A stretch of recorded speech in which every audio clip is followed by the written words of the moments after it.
Divide and rule, বিভেদ করো মানুষের মধ্যে এবং শাসন শোষণ বজায় রাখো, এই পলিসি নিয়েই এরা চলছে। বর্তমানের শাসক শ্রেণী তারা আমাদের দেশের যে বৈচিত্র্যের মধ্যে ঐক্য, নানা ভাষা, নানা ধর্ম, নানা জাতি উপজাতি, এদের যে একটা সার্বিক ঐক্য,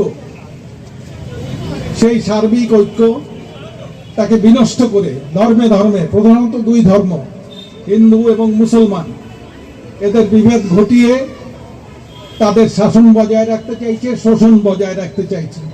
এবং তাদের এই যে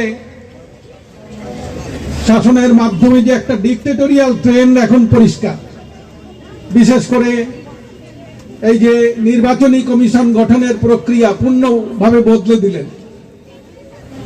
তাদের মেজরিটি আছে, তা সত্ত্বেও তারা আতঙ্কিত। লোকসভার সদস্যদের বিপুল পরিমাণে বহিষ্কার করে তারা যে নির্বাচনী প্রক্রিয়ার বদল ঘটালেন, সেটা হচ্ছে তারা মেজরিটি থাকবেন নির্বাচনী প্রক্রিয়ায় সরকার পক্ষ, যেটা আগে ছিল প্রধানমন্ত্রী এবং আমাদের সুপ্রিম কোর্ট এবং বিরোধী পক্ষের নেতা।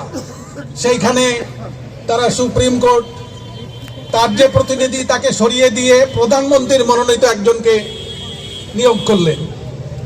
সুতরাং এটা খুব স্পষ্ট তাদের ডিক্টেটোরিয়াল ট্রেন্ড, এবং তার বিরুদ্ধে যে লড়াই, অতীত অভিজ্ঞতা নিয়েই আমাদের লড়তে হবে।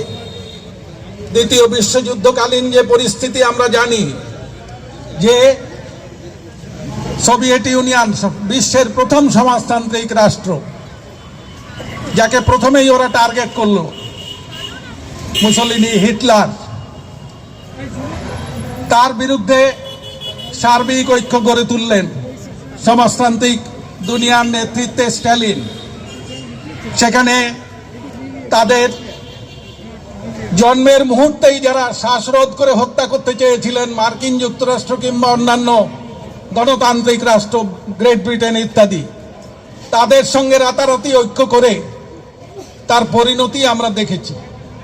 যে শেষ দিকে মুসলিনি জনতার প্রহারে নিহত হলেন এবং তার কয়েকদিনের মধ্যেই হিটলার তিনি সপরিবারে আত্মহত্যা করলেন।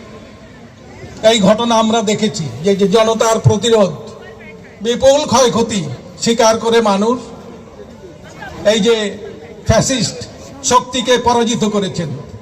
আজকেও এই পরিস্থিতিকে মোকাবিলা করতে পারে জনতার সর্ববৃহৎ, সর্বব্যাপক ঐক্য।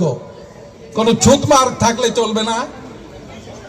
এই সামনের যে নির্বাচন, তাকে লক্ষ্য করে আমাদের ব্যাপকতম ঐক্যের মঞ্চ গড়ে তুলতে হবে।